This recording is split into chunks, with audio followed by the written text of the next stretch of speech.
acting wasn't hard to me because, again, I did a lot of public speaking. And, as you know, being a public speaker, you're on a stage and you're in front of people and you have to perform. And it's the same thing being on a movie set. You're on a proverbial stage, there's crew all around, and you have lines and you have to perform. So one thing I would just always do is, and I still do to this day, is I always go back to my reference points. I always say, you know what, because you did A, now you can do B. That foundation has already been set. What does it take to do the impossible? What does it take to level up your game like never before? What does it take for individuals, for organizations, for even institutions to achieve paradigm shifting? Nothing is ever the same again breakthroughs. Our mission is to decode the neurobiology of flow and cognitive peak performance. Access the minds of maverick scientists, groundbreaking innovators, and world-leading experts to understand what it takes to achieve ultimate human performance, so you can feel your best, perform your best, and accomplish your boldest goals. I'm your host, Rian Doris, and together with best-selling author Stephen Kotler, I present to you Flow Research Collective Radio.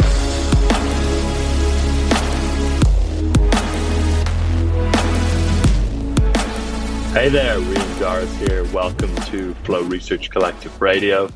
On today's episode, we have someone who really is the embodiment of peak performance over the long haul. You may know today's guest, Remi Adeleke, from the movie Transformers, or from his really great book, Transformed. And the subtitle of that book is A Navy SEAL's Unlikely Journey from the Throne of Africa to the Streets of the Bronx to Defying All Odds, which really sums Remi up nicely. Now, the question that we delve into today is, what does it take for one young man to become a Navy SEAL, an actor, an entrepreneur, a writer, and a successful, happy husband and father? And that's the story that Remi shares with us today on this podcast. We go deep and we go wide. We talk about the peak performance lessons that Remi learned dealing drugs in the Bronx, the most difficult aspects of Hell Week when he was training to become a Navy SEAL, and what it's like to work in Hollywood with his involvement in the movie Transformers. So you're going to really enjoy today's episode. I'm confident of that. Remi is inspiring. He's full of life. You'll see what I mean in a couple of moments. I think it's going to be a blast for you, so stay tuned to the end. Now, before we dive in, I want to make a quick announcement. We are currently accepting a number of new participants into our flagship peak performance training, Zero to Dangerous. In Zero to Dangerous, you work one-on-one with one of our PhD level peak performance coaches, and they will help you implement the flow practices and protocols that are neuroscience backed and that are needed to level up your game and to work towards spending your entire workday in flow. You'll also master the maps and models of peak performance through our online curriculum, and you'll get lifetime access to live weekly group coaching calls with our PhD level coaches. So if you're an entrepreneur, a leader, or a knowledge worker, and you want to take your professional success to the next level, all while creating more time and space and freedom in your personal life, Zero to Dangerous could be for you. To apply for Zero to Dangerous, just go to getmoreflow.com to assess whether it's a good fit for where you're at right now. That's getmoreflow.com. One more time, get, G-E-T, more, M-O-R-E, flow, F-L-O-W.com. And you can pop a quick application through there. It takes about 30 seconds, and we would be excited to speak with you. Now, let's jump into the episode today.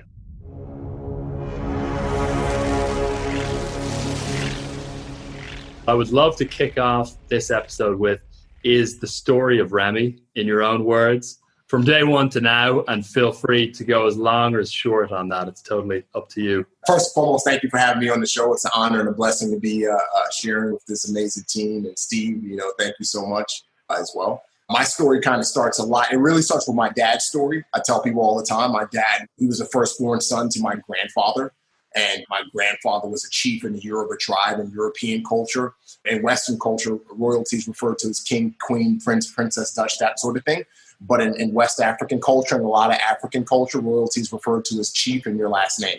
So my father was the firstborn son to my grandfather. But unfortunately, my grandfather died when my father was 8. And my grandmother brought him down to the south of Nigeria.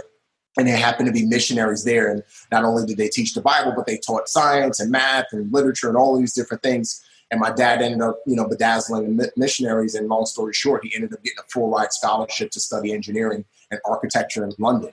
He went to the West and he excelled in school. He started to build a lot of wealth and a lot of different businesses. He was the jack of all trades. He's one of the first Black men on the board of the World Trade Center in New York City. He was the first Black man on the board of the Financial Planning Council in Great Britain. And then after, a decade or so, he wanted to come back to Nigeria in order to kind of build Nigeria up so that it would be a beacon for all of the world to look to, because he hated the false narrative that, Africans are a bunch of uneducated bush people. And so he went back to Nigeria, and this is when I came along. My mother was American. She met my dad at the Metropolitan Museum of Natural History while he was doing some work on the World Trade Center. They got married 5 months later, and my mother moved to Nigeria. And I tell people all the time, my mom and dad's story is a real coming to America story. And so they got married, and then my brother was born before me, and then I was born. So when I was born into wealth. We had cars, we had nannies, we had drivers. We lived on a compound. My father hosted lavish parties for expatriates and politicians from all around the world. I mean, we had it all. And my dad had invested a good chunk of his money in this project called the Lagoon Development Project, which was one of the first man-made islands in the world. It exists to this day. It's known as Banana Island. But unfortunately, after the land had formed, the Lagos state government essentially came to my dad and said, hey, the federal government was never allowed to give you this land, even though you paid for it. It cost 8 million pounds. So they stripped it from him. And my dad had to not only invest 8 million pounds in acquiring the area, the lagoon, but he invested millions in signing contracts and construction, all of these things.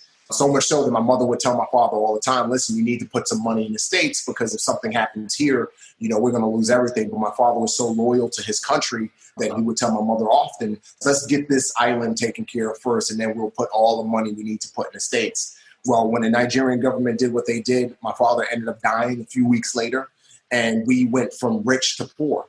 We had absolutely nothing. And my mother, being an American, she decided that there was no way she was going to raise my brother and I in Nigeria. So she permanently relocated us to the States. Hence my journey and my time in the Bronx. And that was in 1987. I was 5 at the time. So grew up in the Bronx, and, not having a father, I got involved in some bad things. I started out stealing from my mother and, just trying to find that paternal influence. I followed some bad archetypes. I started out stealing from my mother, and that progressed to stealing from stores, that progressed to stealing from jobs, that progressed to selling drugs, and that progressed to running high-level scams. And by the time I was 19, I had built this massive illegal enterprise where I was bringing in thousands of dollars a week, selling drugs and also selling electronic devices on the black market. And my wake-up call came when I got involved in a deal with a drug dealer that went bad. Some products that were supposed to last for a certain amount of time, they only lasted for a fraction of that time. And he came knocking on my door and threatened my life. But it was a blessing, because that was my wake-up call. I made him his money back, and then I made the decision, I'm not going to do this anymore. I'm going to get out of this life. And for 6 months, I did nothing. And then finally, I felt the call to go into the military. And eventually, I felt the call to go into special operations as a Navy SEAL. Even though I was totally unqualified in every way, I couldn't swim. I didn't have the academic scores. I was super skinny, but, I just had this fire within me just to reach for greatness and acquire greatness. And so, I put the pedal to the metal when I got to my first command, which was Naval Hospital Camp Pendleton in California. And, within a year of checking into that command, I was checking out, which is unheard of. I was checking out, and I was going to SEAL training, and got to SEAL training, made it through first phase, made it through Hell Week. Pride got the best of me. Instead of working on what I needed to work on the weekend, I was partying and chasing girls and telling girls at the bar I was a Navy SEAL when I wasn't. And I ended up getting kicked out of SEAL training, which, again, that was a huge failure, but it was a blessing. And that was the first time in my adult life, I think, that I took responsibility for my actions and my failure. And I learned that, I could turn this failure around by applying the lessons that I gained out of it. And so I ended up going back to Camp Pendleton. This time I was stationed in the infantry, 1st Marine Division.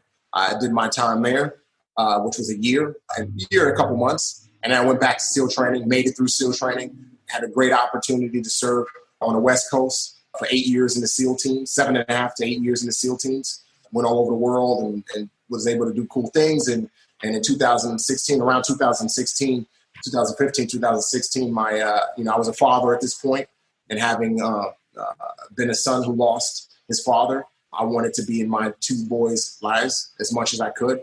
And so I made the hard decision to get out of the SEAL teams in January 2016. I thought I was going to go into public speaking and other consulting type ventures, taking principles that I learned in the SEAL teams and translating them into business and sports. And I kind of did that, but it wasn't as fruitful as I thought it would be. And then, I got the call from Hollywood to work on a film called Transformers. Worked on that film as an actor, but primarily as a consultant. And that just opened up a lot more doors for me, having worked on such a big scale project, and started working with other directors as a consultant. And then that began to gradually morph into writing. Because of my book, I wrote my book, but then that writing my book kind of morphed into writing films, screenplays, teleplays. And then that kind of morphed into now producing. And hopefully in the next few months, I'll find out shortly, directing. So that's kind of been my trajectory, and that's kind of where I am today. Epic, man. Some journey from the Lagoon project the whole way up to writing the book. That's wild. Yeah. Yeah. All right. I got to jump in with a handful of questions right away, even before I let Rian get started, because otherwise he'll just go for 20 minutes. I won't. I want to know a couple of things. First, I want to know, one of the things that really intrigued me about your career, and one of the reasons I was really excited about talking to you, is whether or not it's a good group of skills. Being a drug dealer is hard. It's a set of skills. It's not an easy job. The competition is ferocious. Blah, blah, blah. You then go into the teams, which is a totally different beast, sort of different set of skills. Some apply, some don't. Learn that. And then you go into acting and then writing. Those are four totally different careers, four really sort of different skill sets. But I want to know what crosses over. What do you take from one to the next, to the next, to the next? And how do you do that? Like when you carry over, because obviously you're very good at it. Very few people get to have that many careers at the level that you've had. You've had a lot of careers at a very high level. So there's something from a performance perspective. There's some stuff you're doing that's consistent. So I'd like to start there and dig in there if you don't mind. No, 100%. I think a lot of it is intuitive. Growing up in the Bronx is a very, very hard environment to live in. And as you said, selling drugs is not an easy occupation. And one thing that I did do at that time is I realized the risk in it. And that's why I stopped selling drugs in the Bronx. And I moved to selling drugs up in upstate New York because there was the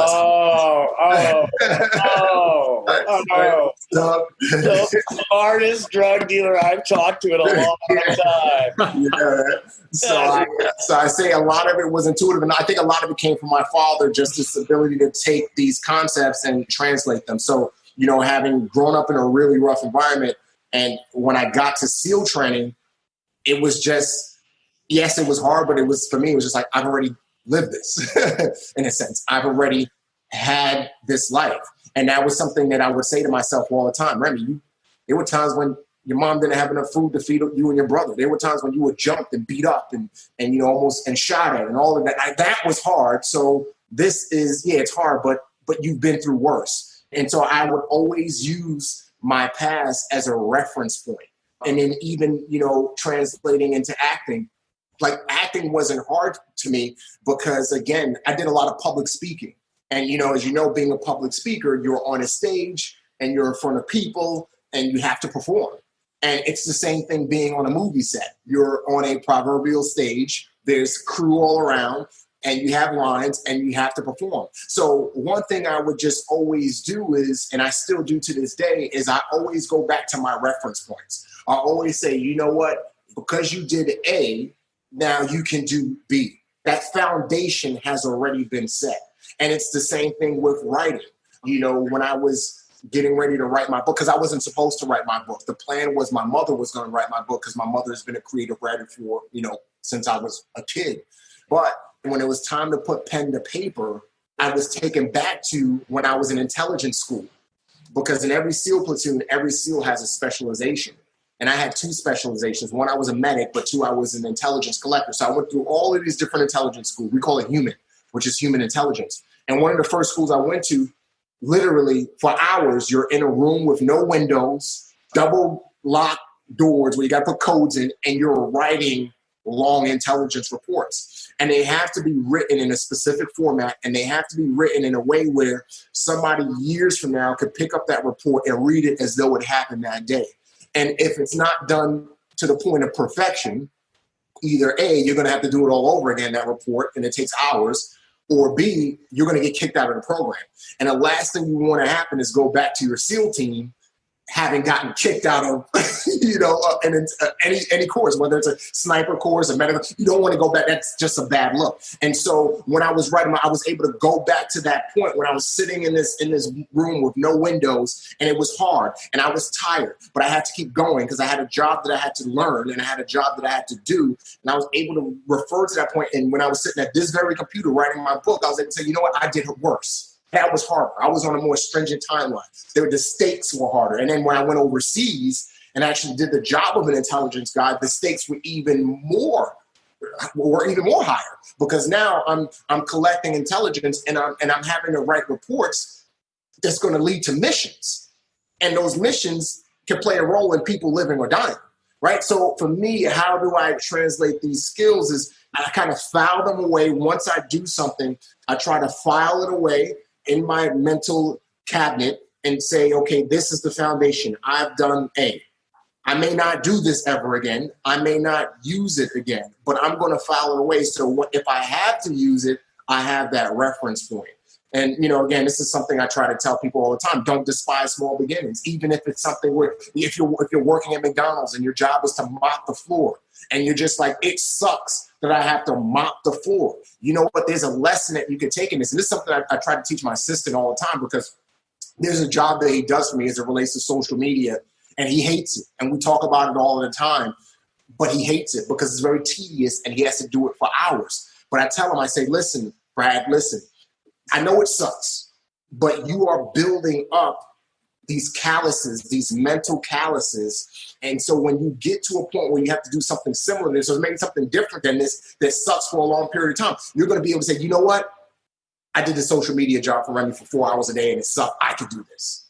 So I'm sorry. I know I said a lot, and I'm not sure if that answers your question, but that's what great answer. Two things. One, if anybody listening, whatever the hell they were teaching you about writing intelligence, like, I'm blown away. I mean, it makes sense. Yeah. Transformed is awesome, people. Like, he can really write, which is a crazy thing in and of itself. It's awesome. And those intelligence reports, all I have to say is they must have been really, really straight. I get it. If you would absolutely have to write it for somebody 10 years from now, I can understand how, because one of the things, when you read people who haven't written books before, they have a hard time being very clear, painting pictures. Those are things you did very well. Now I understand it. The other thing you said that really stayed with me, I say this, I think it's one of the hardest lessons in peak performance is to teach people to trust their own history. Yes. Right? We all have it. We don't realize it's the tool, right? 100%. And on top of that, even within that history, if there has been a failure or some high level of pain or rejection or whatever you want to call it, something negative, using that as fuel. And I say that to say, my publisher, they didn't want me to write the book because the expectation was this guy, and I'm not saying this to be rude or call him out, it's just the facts. It's just the way it worked out. This guy has never written a book before. They didn't think a drug dealer from the Bronx could write a book? Exactly. in their defense, right? And so in my mind, when we had that first meeting and they were like, we don't want you to do this, that was fuel for me. So in my mind, I was just like, I want to prove them wrong. I want to show them that I can do this. Every time I got stuck or and I hate to use the term writer's block or whatever it was, or I was procrastinating, I always went back to, they don't think you could do this, Remi. They don't think you could do this. Show them you could do it. And in all honesty, that has been my entire life. My entire life has been, and I think that this is one of the reasons why I say this humbly, why I've been successful to a certain extent, is because I have been written off so many times in my entire life. When we left Africa, there were family members who said they will never make it. Okay? I remember being in school, and there were teachers who would say, you'll never get out the Bronx. You'll never graduate high school. You'll never go to college. When I wanted to get into the military, I had warrants out for my arrest, and I was essentially told, you'll never be able to get into the military. You'll never be able to get a security clearance. When I couldn't swim, I was told, you'll never be able to be a Navy SEAL, right? So, literally, and to this day, I still get phone calls from people saying, yeah, Remi, I know you got this idea, but that'll never, ever work. You'll never be able to do this. And so for me, instead of letting that get to me and say, oh, yeah, that's right, I use that along with my reference points. I use that as fuel to be like, oh, really? Okay, roger that. Oh, yeah. No, my wife has on our refrigerator, she's taped up a fortune cookie that says, I get great pleasure out of proving other people wrong. Yes. That's right. Yes. I wrote a newsletter, a blog about it, the difference between using like small S spite, which is what you and I are talking about as a motivator, versus capital S spite, right? And capital S spite will eat you alive, right? You can't be driven on that. But, the bulletin board material, to use the football reference, right? Like at this point, like when somebody doubts me, like there's a part of me at the inside that's like, well, thank you very much. Yes. Right? Like now I know I'm going to get it done. Like before you doubted me, it was, 50-50, but now you it's done. Thank you. 100%. You're doing me a favor. Yeah, exactly. Yes, sir. Remi, it sounds to me like, you've developed mastery of the skill of extracting lessons from all of these experiences, accumulating them. I love the way you talk about a filing cabinet and then reapplying them across different areas. What I'm curious is, what were the lessons that you pulled from your time in the Bronx, getting up to no good, and put in that filing cabinet that you still use today? Are there any principles or habits from dealing? I would say the big one is reading people, man. Reading people, because, growing up in the streets, man, you got to learn how to read people quick, or you're going to be robbed, beat up, killed, taken advantage of, whatever. You have to learn how to read people. And you learn the difference between somebody who is BSing and somebody who's legitimate. One of the things that I learned big time in the Bronx, and this really played a role in me in SEAL training, was the difference between a loudmouth and the quiet person. In the Bronx, the guy who's always rah-rah and I'll do this, I'll kill you, blah, blah, like that guy is usually the weakest person. The most terrifying people that I came across in the Bronx were the quiet ones, were the ones who everybody would speak about their reputation, but they never did. So when I got to SEAL training, I'll never forget this, I was really able to identify the instructors that were the ones to really watch out for, and the ones who I could kind of, maybe I'll be able to get away with a little something, because the ones who were quiet, those were the killers, man. Those were the guys that you do not want to screw up. You want to make sure your knife is sharpened. You want to make sure your uniform is crisp, because if not, they're going to, but the ones who were, rah, rah, rah, yeah, we're going to hand you that. Those are the ones that I learned that you can, they're going to be hard on you to a certain extent, but there's room there. You have more room there. And so I would say, that's the big lesson I even use to this day, is reading a room. And we call it, the term is emotional intelligence, right? Is being able to figure out, what is this person feeling, or what is this person thinking, or is this person lying? Is this person telling the truth? Looking at cues. And then obviously, having gone through intelligence school, I had to learn how to, body language and all that, because I was running sources overseas. So I had to learn, whether, and that's why I think I was good at doing what I did overseas, because of the fact that I could tell when the source was. How much do you think the body language, this is an open question, in the face reading psychology and the body reading, how accurate did you notice a match between what you were trained in and what you were actually experiencing in the field? Was it solid? Did it compare to the education you received in the Bronx? Did it match? I would say in some areas, yes, and in some areas, no. I think experience trumps education at times. And so there were through lines. So there were absolutely through lines between reading people in the Bronx, what I learned in intelligence school, and then what I saw overseas. But then there were those anomalies at times where, and a lot of it was based off of bringing my experiences from the streets and marrying that with my training, and then finding these anomalies that didn't necessarily line up, because I was approaching the situation from a completely different perspective. Case in point, one thing that I would say was an anomaly that I didn't really learn in training, but I think I picked up in the streets, was how humor could really help someone open up more. I didn't really learn that in training. And as case in point, and I mentioned this in my book, when I got overseas for one of my deployments, I learned that a lot of the guys that I work with, the locals that I work with, they watch black comedy. They watch black, TV. Eddie Murphy. They couldn't tell you what he was saying, but they knew who Eddie Murphy was. They knew who Bernie Mac was. They knew who Martin Lawrence was, like all of these people. Because I remember walking into the room for the first time in one of my meetings, and one of the guys chuckled and laughed. And I asked my interpreter, why is he laughing? And he said, because he thinks you look like Eddie Murphy. And so what I would start to do, which I didn't learn this in training and didn't line up, is I just began to act like that. I would go in these rooms at times and be like, yo, what's up? Like, hey, what's going on? And they didn't teach, that didn't line up with training, because they were guys who were looking at me like, what the hell? There's a guy in the corner go, man, why is he quoting Coming to America? What's up with this? Exactly. Why is this guy doing that? But it helped build a rapport, it helped bring down the tension, and it helped them open up more.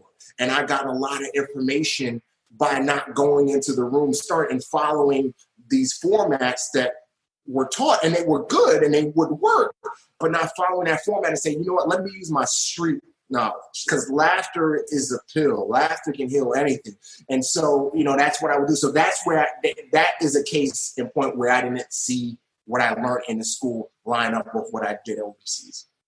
Rem, I'd love if you could give us a day in the life of Hell Week, all the way down to what you had for breakfast, if possible. As far as Hell Week, the day in the life of Hell Week starts as, Hell Week is, I don't even want to say it's a day in the life, because Hell Week is just one long day.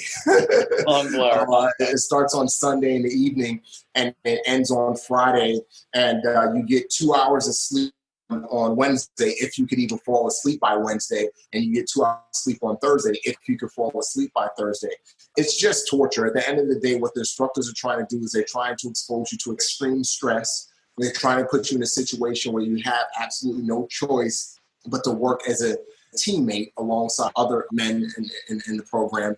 And it's just, it's torture. It's pain. It's cold. They keep you cold and wet the entire time. You eat, for the most part, you eat MREs, which are cold and hard and disgusting. I mean, again, the goal is to make you miserable as you could ever be, so that in the good case in point, as a reference point, if you ever find yourself in a situation overseas, whether you're outnumbered or your guys have been shot or whatever the case may be, you're able to say, you know what, I've been through worse. I've been through Hell Week. And that's the unique thing about Hell Week, is that every Navy SEAL has gone through Hell Week. So when you get overseas, you can be thrown in a platoon with new SEALs, and you all have that same reference point. You all know that you've been through the hardest thing in the military, and you know that you, as a team, you'll be able to get the job done. But again, it's tough, but it's good. It's a weeding out process. The attrition rate is really, really high. I can't remember how many guys we lost in Hell Week during my class, but I can say that we started out with 270 and graduated 29. And that's the same with every SEAL training class. It'll start out with 250, 300. And by the time Hell Week is over, you'll have maybe 40 guys, 30 guys, 20 guys. There was Hell Week in January. They only graduated 15 guys from Hell Week. So it's not fun. What was the most challenging bit? And I'm curious as to what was your internal dialogue during the trickiest bit? What were you saying to yourself in your mind? 100%. So the most challenging part of Hell Week for me was the cold, because they keep you wet and cold. There's this evolution called surf torture, where they lay you, and they do this constantly throughout Hell Week. They lay you in the Pacific Ocean. And, a lot of people don't realize this, but even in the summertime, the Pacific Ocean is still cold, because that water comes down from Alaska. And you were in San Diego? You were in San Diego? San Diego, yep, in San Diego. Yeah, that water's cold. I've surfed blacks and things like that, which is right off. It's cold. So you know the deal. Even and so imagine the wintertime. And so not having any body fat, that cold water was worse. I was going to say, by the way, most of the SEALs I've known are thick. Not necessarily huge, but thick. Yeah. If you're a skinny SEAL, you have to be twice as tough for the cold. That has to be right. 100%. And I wouldn't say I was super skinny, but I was skinny with muscles. And so, and that's why, the code got to me. But what I would always say to myself is, there were a few things. One, I would always say, I have nothing left. I have nothing left. I talk about this all the time with people, especially young kids, is when you have a dream or a goal, whatever it is that you want to do in life, you have to have a deep-rooted emotional reason as to why you want to do it. Because when challenges come, if you have a superficial reason as to why you want to do whatever it is that you want to do, when those trials come, those superficial reasons are going to turn into bad ideas, and that bad idea is going to lead you walking away. But when you have a deep-rooted emotional reason as to why you want to do something, when adversity and extreme adversity hits, that deep-rooted emotional reason why is going to anchor you. It's going to keep you there. And so for me, my deep-rooted emotional reason why was, Remi, you have nothing left. Remi, you have failed so much in the past, you can't fail again. Remi, people are expecting you to fail. And so every time things got hard, I would just remind myself of that. And speaking of Hell Week, we have a saying in the SEAL teams, and you may have heard this before, eat the elephant one bite at a time. How do you eat an elephant one bite at a time? And essentially, you're breaking up these goals into incremental goals that once you achieve those incremental goals, it boosts your confidence. It gives you more motivation to get to the next goal. And so what the instructors will do in Hell Week is they will play with your mind by saying, the first hour of Hell Week, they throw absolutely everything at you. And they will say things like, this is just the first hour and you guys still have 6 days left. And what guys will do is guys will focus in on that point and they will say, oh my God, 6 more days, Friday. So they get Friday stuck in their mind and those guys quit. Versus like a guy like myself, one thing I was always thinking about in conjunction with I have nothing left is I just need to make it to the next evolution.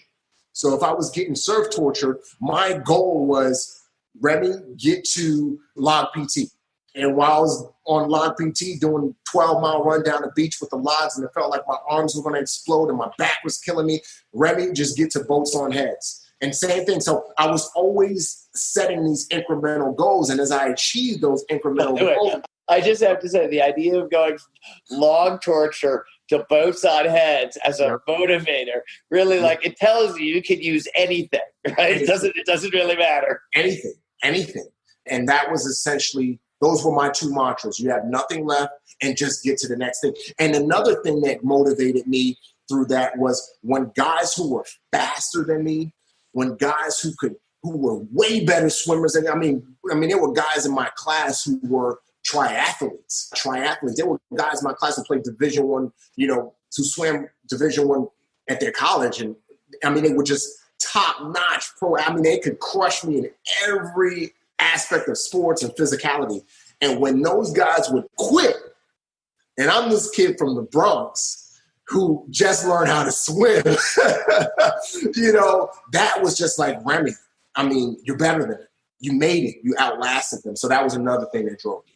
Epic, man. What do you think some of the things that are common to everyone who made it through are? Because obviously you presumably get to know the guys afterwards who actually end up making the cut pretty well. Yeah. What are some of the common denominators or the similar patterns that you've seen in everyone who got through it? Yeah, so 2, 1, a deep-rooted emotional reason why. The second thing is that I haven't touched on is this ability to operate within a team-type environment.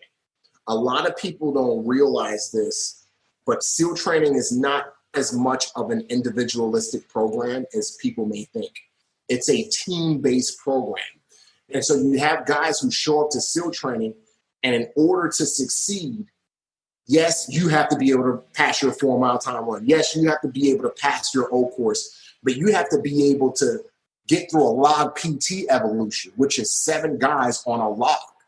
And you need to be able to run down the beach with that log or do lunges with that log. You need to be able to do boats on heads, which with boats on heads, you're running down the beach. And you have to literally be in sync, because if you're not in sync, the boat bounces, right?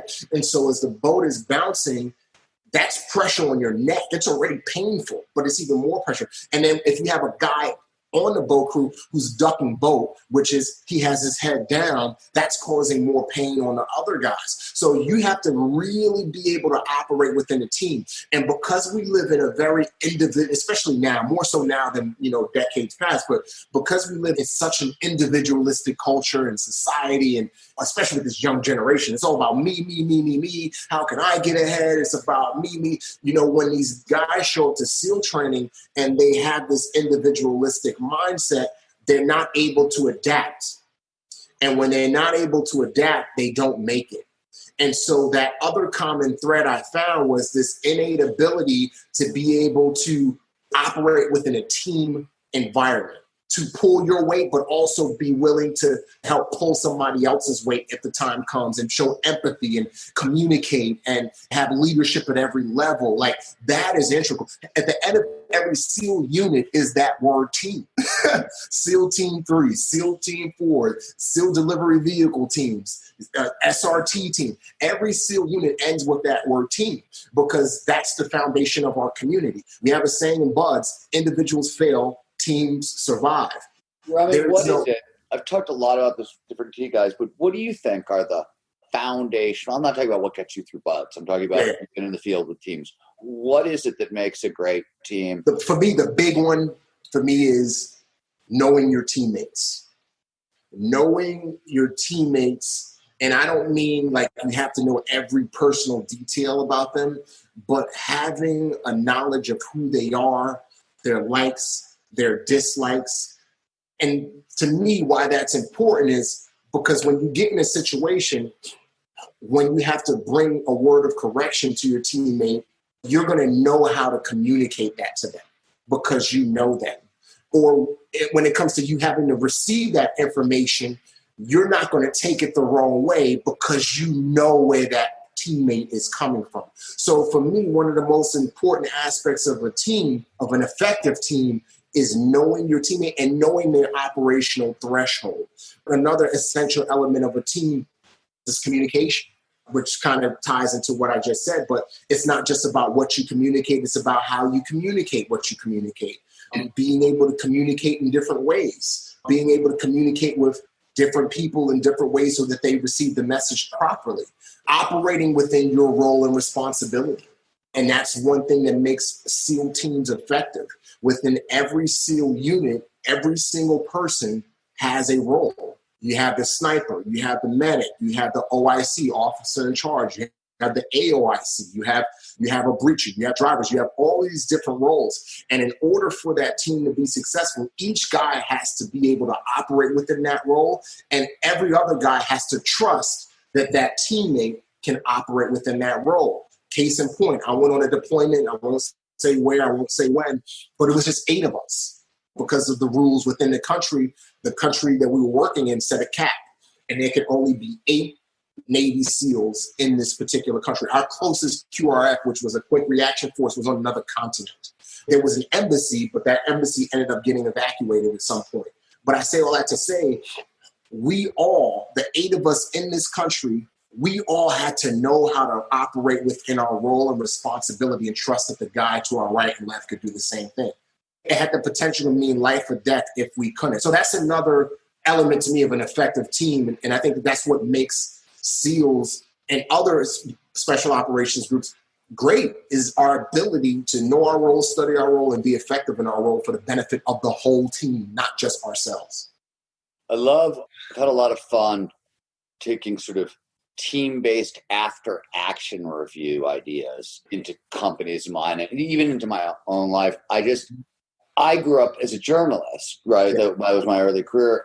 I was a freelance writer, so I worked for hundreds of editors. And as a general rule, they're not particularly nice. They're busy. They've got, you know what I mean? They're not going to hold my hand. There's a job, right? The job is to make the copy sing and get on to the next story kind of thing. So I took, there's nothing you can say to me at this point that I haven't heard 1,000 times worse. And I find, people who don't come up in a culture with that. I find it's hard. It's difficult to work with them also because I'm like, I don't know how to do this. I don't know how to step around your feelings so we can do the job that we're supposed to do, right? It's a tough transition into the real world after you've done something that, yeah? Yeah, no, 100%. And it's so funny because me and my sister joke about it all the time, but it's just like, and he has to tell, he's never been in the military, which is a good thing because he's like my filter because there's sometimes he's like, well, Remi, like, I know where your heart is coming from, but you can't bring this word of correction to this organization or to this partner or whatever. And I'm like, why not? They're like making a massive mistake. It's like, because they're not going to receive it well. Let me do it. Right? And it's not even, I'm coming to them in a rude tone or disparaging tone or anything. It's just like, no, this is the truth. They made a mistake. They need to know that this was a mistake. And for me, like to this day, it's challenging. It is very, very challenging because everybody is like, they wear their feelings on their sleeves. And it's just like, I don't get it. I don't understand it. But it's just like nobody wants to receive what they need to receive. And it's always taken the wrong way. So how do I deal with it? To be honest with you, my system. He's he's the filter. I just say, hey, dude, you go have the conversation. Poor Brad. I feel bad for Brad. Yeah. It's hard. I mean, as you know, it's challenging. It's challenging. You know, it's interesting. Group flow, which is team flow, right? When a whole group of people are in a flow state together, has triggers. There are 10 known triggers for group flow, and they've been known for a little while, worked out for a little while. It's, you know, interesting. I always ask people who work on teams, what are the secrets? And invariably, a lot of the things you live, like good communication is a group flow trigger, right? And shared common languages is a group flow trigger. And that includes nonverbal languages and understandings, tics and tendencies and all the little stuff. I think it's hard also. I think it's interesting what you said. There's something really difficult that you didn't talk about it being difficult, but it is really difficult. It's worth going into, which is it's one thing to learn to speak to people in different languages, right? It's another thing to be able to do that in a combat crisis situation when your words have to be confused, right? Communicate when everybody has to really understand you, and yet you have to actually switch languages. That's a difficult skill. I don't think people listening realize that, like, it's all easy to be super empathetic and friendly and whatever. But when they start shooting at you, it is not. It is a totally different ballgame. Yep, 100%. No, 100%. It's, for me, like, I have to try and go back to those reference points and those lessons learned, you know, in the past to figure out how to attack that. And again, I'm still learning. You know, and I think I'll be learning for a long period of time just because I think the world is changing. You know, the world is changing every single day. I mean, it's warp speed, especially now with social media and technology. And it's just like, I think that it's going to be a process of continued learning to try and catch up and continue to keep up with the trends, especially as it relates to communication.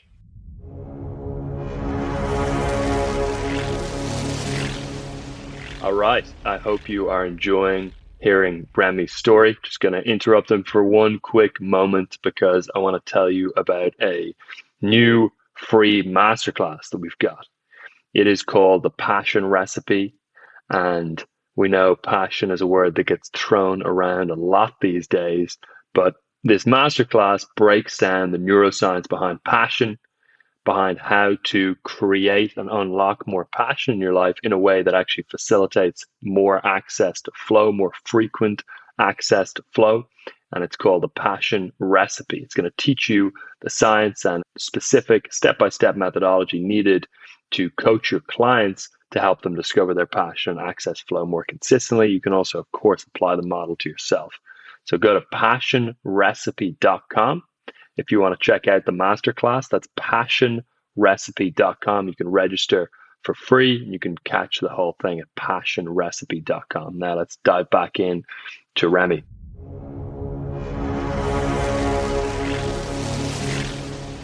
It's wild to be able to ask you about the SEALs, about dealing in the Bronx, and about what I'm about to ask you about now, which is your creative process. Yes. I'd love if you could tell folks a little bit about what you've learned in Hollywood in contrast to SEALs, and then what your creative process looks like both in Hollywood and then in terms of your writing and the book and everything as well. Yeah, just to be clear, what I've learned in Hollywood as it relates to anything. Yeah. As it relates, I mean, let's say the lessons, the principles that you've taken from Hollywood and been able to store in your.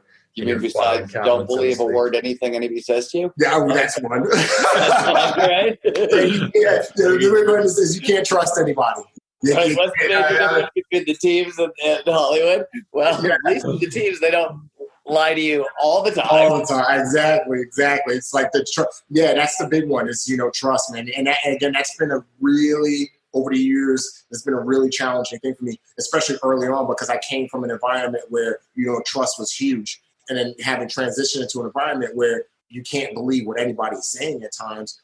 People don't understand how difficult that environment is to perform it. Right. Yeah, it's 100%. Everybody's an unreliable matter. And even, environments of uncertainty are the most difficult environments to work in. And Hollywood, even if you're working with great people who are not dishonest, everybody around them is less than truthful. Let's be generous, less than truthful. And it's a culture that it is incredibly difficult to do. I mean, in any of those are the conditions that produce burnout, right? Like, it doesn't matter. And Hollywood's built on them.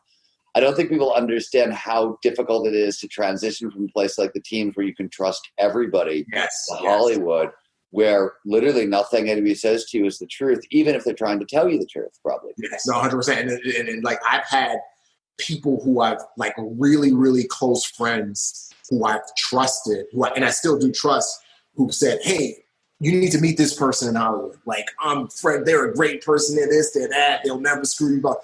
And then I'll meet them and we'll, become acquainted and maybe do something. And then they lie or they do something. And I'm just like, what the, like, you came from a trusted source. So it's very, very hard. And, as you said, a big part of it is everybody's scratching and clawing to win.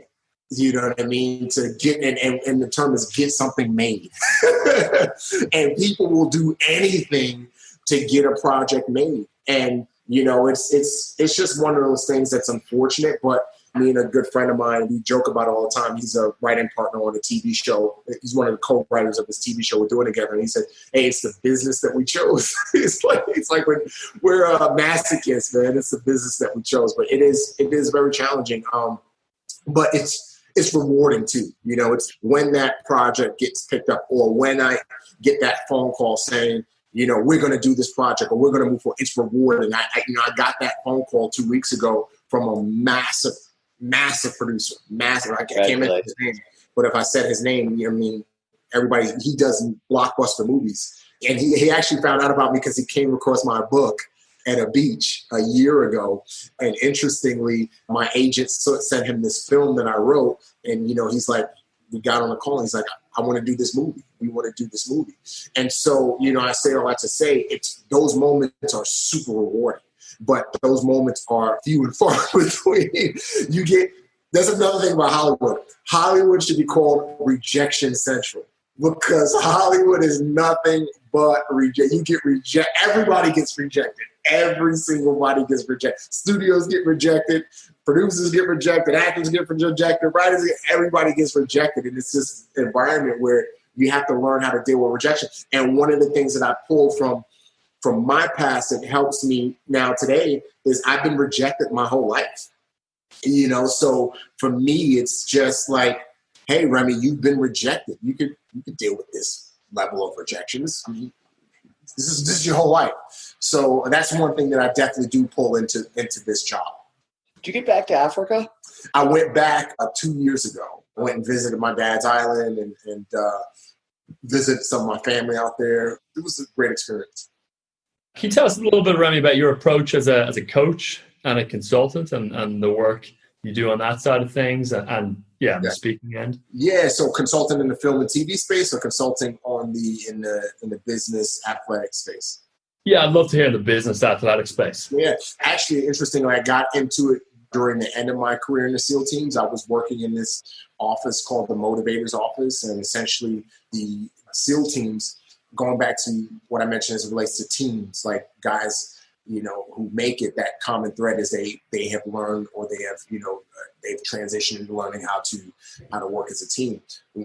For years, the SEAL teams and the Navy's been trying to figure out how do we change the attrition rate, because attrition rate's been anywhere between 75 and 90% at times. And one of those common threads they found is that a high percentage of guys who do make it through SEAL training are guys who have had a background in team sports, especially Division I sports. And so the motivators office where I was working at, they would put on these clinics, I want to call them clinics, where they would allow high school athletes, collegiate athletes, Olympians, and even some pro athletes to come go through like a mini buzz. And it was twofold. Part of it was for the players and the coaches was to expose them to SEAL principles that translates into sports, critical thinking, mental toughness, communication, leadership, all that kind of stuff, but also use it as somewhat of a recruitment tool. So, to expose these guys to the training. So in the case like their sports dreams didn't work out, they could say, hey, you know what, there's another team I could be a part of, the SEAL teams. And so I would help run those programs, those training sessions from time to time. And so when I got out, I co-founded a company where we would do that. We would essentially put on those clinics. We would do a class on the topics. So there was an actual curriculum where, so one class was mental toughness, where we really broke down the 4 pillars of mental toughness. Another class was critical thinking. Another class was communication. And we did these classes, and then we had the practical application where we would go out, and for the athletes, we would put them through essentially like a mini BUDS, like a mini SEAL training, really emphasizing those principles that we taught them in a classroom. On the corporate side of things, obviously, working with businesses, everybody's not in the best shape, and you got to worry about waivers and all this other stuff. So we created, programs that can still be used, but they're not to the level of an athletic. So somebody who's 60 or 70 years old, an executive, can still participate and still get the practical application from the principles that we taught them in the classroom. So that's what I have done since before I even got out of the SEAL teams, 2015. And what I still do from time to time, I don't do it as much as I used to because of my schedule in the film and TV industry. A lot of the consulting I do in the film and TV industry, but that's the basis of my business, sports consulting. What did you find made the biggest difference with the business folks? What change or what thing that you guys would do with them had the biggest return? We would do towards the end of every session, we would do, I forgot what I'm trying to think of the term. It was a final training exercise.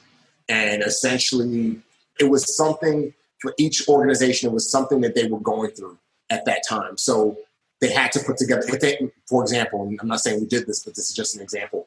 If one of the reasons why the company brought us in was because they were having a really tough time with retention or recruitment and finding the right people. And it was an HR company that the lab or the final training exercise was building a plan, like building an actual recruitment retention plan, utilizing the principles that we taught, whether it be communication, reading people, whatever it is. So building that plan and then presenting that plan to not just to us as the cadre, but also presenting that plan to the entire organization, but then also opening up the room for like really harsh feedback, right? So I don't want to say harsh feedback, but real feedback. And so somewhat of an AAR, after action report. So after they did this brief, people were able to pick it apart. And one thing that we would tell, because usually when we get hired to do this, we would get hired by the CEOs or the presidents or the founders of these companies. And we would tell them, hey, listen, when we do this, you're not the CEO. You're not the president. You're not the co-owner or the founder or whatever. You're at the same level as them. We want this event or evolution to happen in such a way that everybody feels comfortable voicing their opinion and being honest and not feeling like they're going to lose their job. And so once we created that, whatever that lab was that was specific to that organization, and we put together that AAR, and then we had that open room discussion at the end, that was the most fruitful I found for the organizations. And I remember there were times like weeks, months later, I would get a phone call from the CEO, and he would just say, thank you. That style of AAR where we take off our rank and have those conversations, those hard conversations, we're still doing it to this day. And we're seeing the benefit of doing it this way. So that was what I would say was the most fruitful on the business, on the consulting as it relates to businesses. That makes total sense, Remi. Thanks for sharing that. Your the subtitle of your book is epic, by the way. A Navy SEAL's unlikely journey from the throne of Africa to the streets of the Bronx to defying all odds. Yeah. Love it. What was the biggest thing you were hoping? I wrote that subtitle, by the way. Nice. The publisher wanted something completely different. They didn't want that, but I pushed back, and I was like, "Come on, it's tight." Yeah, I love it. Right. You got to sell a book. You want people to be able to pick up the book and you to say, "Okay, I want to buy this book off the cover." Exactly. Good copy. What's the biggest thing that you were hoping in writing the book that people would be left with after reading it, would you say? Before answering that, definitely encourage everyone to pick up a copy. The book's called Transformed, and you guys know the subtitle as well. The biggest thing I wanted people to realize that they can change, and that other people can change. That's the biggest thing. You know, I get so many messages from people all across the world who read the book, and they say to me, "Remi, like, I feel like I can now change into a better person, or I feel like I can now go after that job or that dream that I've had for so many years after reading this book." And that was my goal. I wanted people to walk away and say, I can now be transformed. And I wanted people to also walk away along, and the dovetail is that other people can be transformed. Other people can change. And other people need second chances, right? In the society we live in now, there's this term called cancel culture, right? Where everybody's getting canceled. It's just like, and I just wanted people to realize that, listen, there's people who need second chances. And sometimes you need to give yourself a second chance, a third chance, a fourth chance. And that's how you can transform into that new person, or transform and get closer to that dream, is by giving yourself a second, third, fourth chance, or somebody else. So that was the big thing I wanted people to walk away from. Interestingly, one thing that I'm shopping now, and I'm probably not going to do it with the same publisher, so maybe Steve, you can point me in the right direction, the new publisher, but I want to do a self-help version of Transform. I'm taking some of the stories in the book, new stories, but kind of laying out a blueprint to help people find personal transformation in their own life. Just get closer to it, essentially. That was my goal. I wanted people to walk away and say, man, I want a reference point.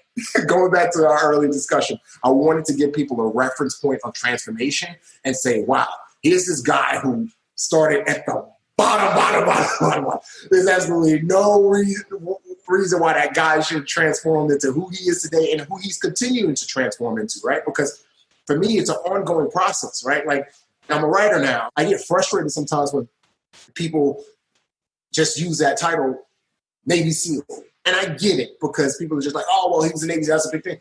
But, I'm not a Navy SEAL anymore, dude. Like, I was a Navy SEAL, but here's who I am now. And who knows who I'll be in the next 5 years. And because I've had these multiple transformations, like, I want to be open to more transformations, different transformations. Hold on. I heard you want to be open to more transformations. I heard Michael Bay called you. The first thing you did was turn him down. You were like, who is that asshole? I don't want anything to do with it. Is that true? Yeah, yeah. Well, it was not him directly, but it was his somebody who worked for him who reached out to me and was just like, hey, we'd like for you to work on this movie. And Michael Bay is actually how, I got into the business. But I didn't want to do the job. But like, going back to that point, I was open, because I was actually in grad when I received that phone call to work on Transformers. I was in grad school. I was finishing up my master's in organizational strategy. I wanted to get my master's so that I could work more in the consulting space, in the consulting business space, and athletic space. And the last thing I ever wanted to do was be in Hollywood. The absolute last thing. It was nowhere on my radar. And so I said, I like to say, when I got that phone call and I was asked, reality, I didn't want to do it, but a part of me said, be open. Just go see what happens. And I did. And it's led to this crazy career now in Hollywood, where I'm at today. Remi, what's the next? Maybe you don't know, but if you had to give a sense of your goals or plan or trajectory, what's the next 5 years, 10 years, 20 years look like? I'm wondering how many careers we're going to end up having. He's working on the sequel to the book that's going to talk about his astronaut career. So it's going to be space, right? Like, by the time it's done. Well, there's two things I don't mess with in this universe, is wild animals and outer space. I'm terrified of wild animals and outer space. Those are Some chances are I don't know if we get it, but who knows? Man, the next 5 years, dude, like my goal right now, my sole focus is directing. Is writing and directing my first film. I was just blessed with financing from a major billion-dollar funder. And so I was blessed with this financing to be able to direct my first film. And so... Action or a drama? Action drama. It's a true story. It's the true story of the first group of African Americans to serve in special operations. That's a great story. Yeah, it's never been told. It's one of those stories where I came across, I was like, this should have been a movie 10 times already. But, it hasn't. And one of the reasons why it hasn't is because, it's expensive to tell the story. And so I wrote the film. I came across a story. I pretty much secured the rights in my own way, and I wrote the film, and then I was able to secure financing. So I'm going to, as of right now, co-direct the film with another director that's more experienced, and then hopefully that'll lead to me directing more movies. I want to tell more stories. All the stories I want to tell, just like with Transform, I want them to be stories that people will walk away from the movie theater or the TV show and they'll walk away a better person, or they walk away with a lesson and say, wow. So that's my goal, I would say, for the next 5 to 10 years is tell stories on a larger scale and really be the conductor behind the storytelling and not just like a part of it. Were you always a storyteller? Looking back to my early teen years, I probably would say that's when the bug bit me. My mother, she was always into the arts. And one of the ways she tried to combat me going down the wrong path in the Bronx was she would save her pennies. Man, we were poor, but she would save her money and she would try to take us to a movie theater where she could, or she would try to take us to a play. She would take jobs at art galleries and museums. And she would, take those jobs so that me and my brother could go to the museum or art gallery for free and learn. And so storytelling has always been a part of me. And I would say that in my early teen years, that's when I really began to realize my love for storytelling. I didn't know how that was going to manifest, but yeah. Nice, Remi. Well, this is epic, man. I want to ask you one final question, and then maybe Stephen has a few final ones, and maybe you have a few final thoughts. One of the questions we love asking, we call the Research Genie question. We started asking this question to researchers, so we'll do a modified version. But the question is basically, if you could instantly have the research done to answer any question at all, what would that question be? And it does not necessarily need to be research-based or anything like that, but I'm curious, if you were to instantly be able to get the answer to any question, what would the question be? Well, that's a great question. How did you come up with the question is maybe the answer. What would that question be? Got it. Unity. What is the fastest way? What is the best way we as a nation, specifically as a nation, just start with the nation, can have unity? Like what I would want is that answer to be implemented and immediately solve the problem. So that's the type of answer I'm looking for. What would it take? And it may not just be like one quick answer. It may be like a big answer, like here are the actual steps. But yeah, man, it's unity. How can we get unity in relation? On every side of the spectrum, not just like, I know the first thing that comes to mind is political. I don't just mean political unity. I mean unity as it relates to race and politics and education and just everything across the board. Is how. All right, Remi, since I get to ask the last question, I'm going to ask you to answer your own question. Yeah. What's it get like? Okay, you've run with and in and high performing teams all over the place. Yeah. Let's say the country is a giant high performing team, and I'm just curious if you were coming at this question of unity as a just knowing what you know about high performance, how would you approach it? I would say understanding. I think that's the first step. Just thinking about a team and how do you operate in a team effectively. In order for a team to operate effectively, the guys within that team, regardless of their backgrounds or their differences, they have to gain some level of understanding of the other teammates. Because in my opinion, understanding is what leads to empathy. And once you can have empathy for that teammate, whether they have the same political beliefs or not, or grew up in the same background or not, then you can begin to have unity. I'm not sure if that answers the question, and I don't think that can be the overall solution, well, that can't be the overall solution. But I just think that it always comes back to understanding, and the way understanding can come is through conversation. And I talk about this in my book. Less than 1% of Navy SEALs are African American.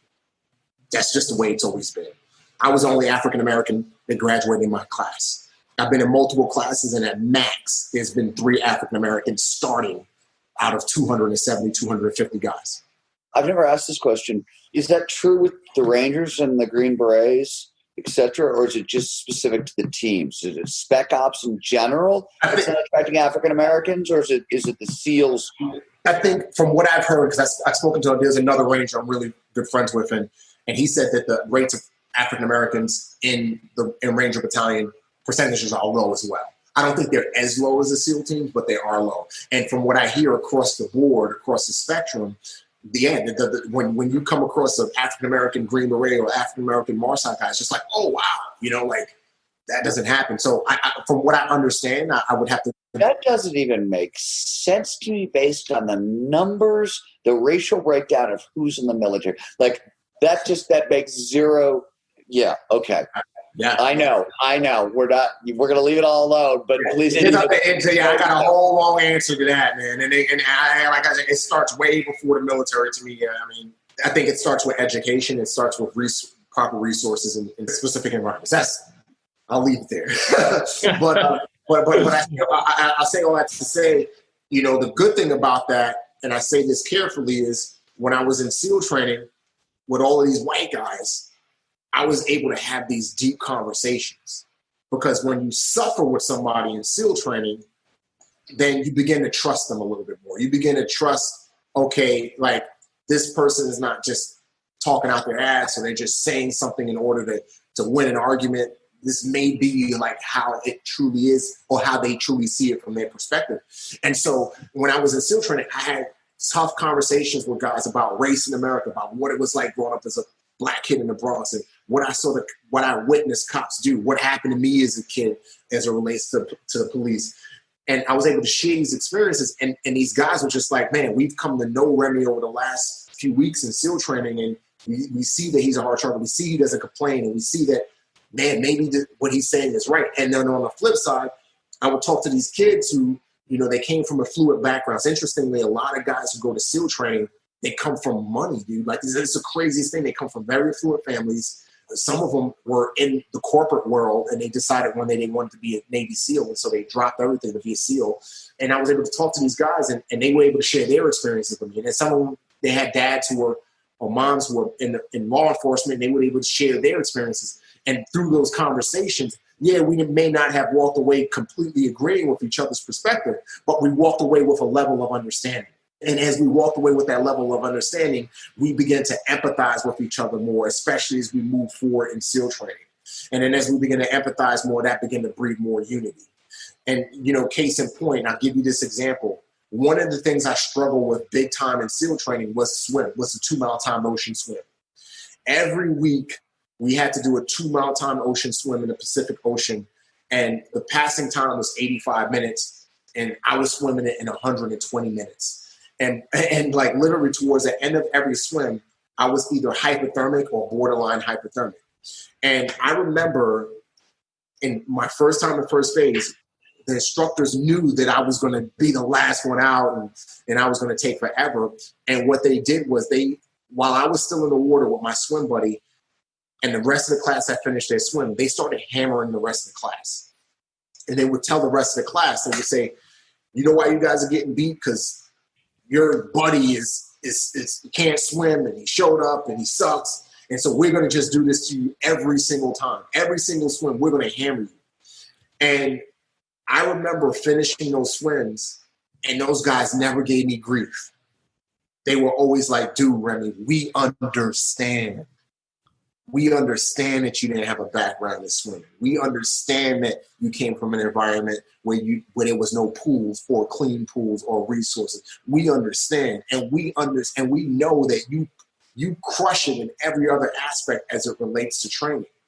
And because we've gained that understanding, having had conversations with you, we empathize with you. So instead of us making you quit, because that's what classes would do at times, classes would make the guy who struggled or the guy who didn't pull his weight they would make him quit and say, dude, quit. They never did that to me. They always supported me. And then eventually I figured it out and I got through SEAL training. So back to your question, conversation leads to understanding. Understanding leads to empathy, and empathy takes empathy before we can have unity. His own research, Sheeny. Yeah, exactly. My work here is done. Sure. Well, obviously it's not working, so it might not be the ace. It's all of the execution, my friend. Yeah. That's true. Remi, any final words before we wrap? And if you could also mention where folks can find more about you as well, that'd be great. No, once again, thank you, Steve. Thank you for having me on. It's been an honor and blessing. And I can be found on any social media platform, LinkedIn, Twitter, Facebook, Instagram's all the same. Remi Adeleke. I was blessed with a unique name, so it doesn't have to be the official Remi Adeleke. It's just Remi Adeleke. Anybody can get a hold of me there. My book, Transformed, is on everywhere where books are sold, Barnes & Nobles, Amazon, BAM, anywhere where books are sold, you can get the book. Once again, thanks for having me on. Thank you, man. Appreciate it. Thanks, Remi. Yeah, you're the man. Appreciate it.